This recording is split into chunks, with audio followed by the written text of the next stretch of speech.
Well, things could get worse between the U.S. and Russia, but someone would probably have to start shooting. We're now getting word that Moscow may soon be helping Iran develop its nuclear program. The Kremlin discussing plans to send teams of atomic experts to Tehran and inviting Iranian scientists to Russia for training. This as Russia slams the U.S. for supporting its rival Georgia.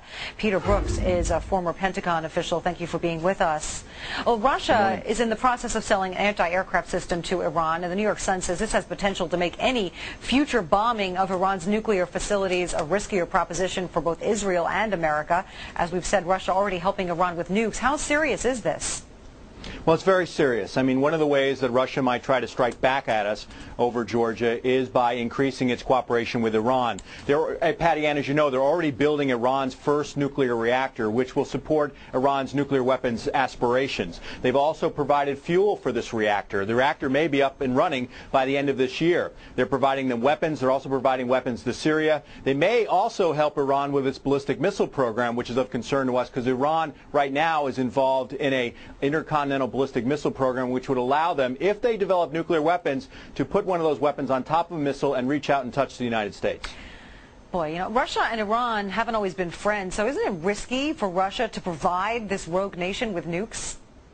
Patty Ann, that's a very good point, because they do have a tortured history. They've not always agreed on things. They're rivals in the same area. They've both been powers in that part of the world. And the fact of the matter is, it's really risky behavior on the part of the Russians for their own national security if they start to support Iran's power projection capabilities, such as nuclear weapons or long-range missiles. Because at some point, Iran might decide that Russia is not somebody they really want to deal with, and this will come to threaten Russia itself. Yeah.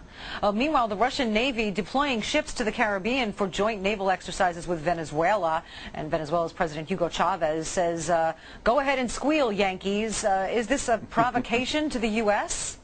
Absolutely, and they may improve their relations with Cuba again as well. Russia's going to reach out and try to touch all of our buttons over this issue of Georgia, about NATO expansion, Kosovo, a whole host of things. They're going to sell arms to Syria. They're going to get involved with Iran. They may become closer to China. They may reach out into our own hemisphere with Venezuela and Cuba. I mean, there's a whole host of things that Russia's going to try to make it more painful for us in their relations with them. Unfortunately, this is only going to make relations become much more worse between the United States and Russia. They were already chilly. They're going to become frosty. But Russia is really the one who took the first step in their invasion in Georgia, so I don't think that we should necessarily back off from our principled position.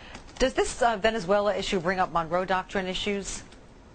Well, that's a big question. I mean, naval exercises in international waters I don't think necessarily do. If they put bases in Venezuela, if they put bases in Cuba, I mean, that would certainly raise tensions a lot. Of course, the Monroe Doctrine goes back to the 19th century. But, yes, we've always believed that this part of the hemisphere was something that we had very strong interests in, and if others were to try to interfere in this part, we would take that with grave concern. So it depends what Russia does. I mean, there's other concerns. I mean, a Russian general popped off a couple of weeks ago talking about putting Russian missiles in Venezuela. Now, that would certainly be something going back to the Cuban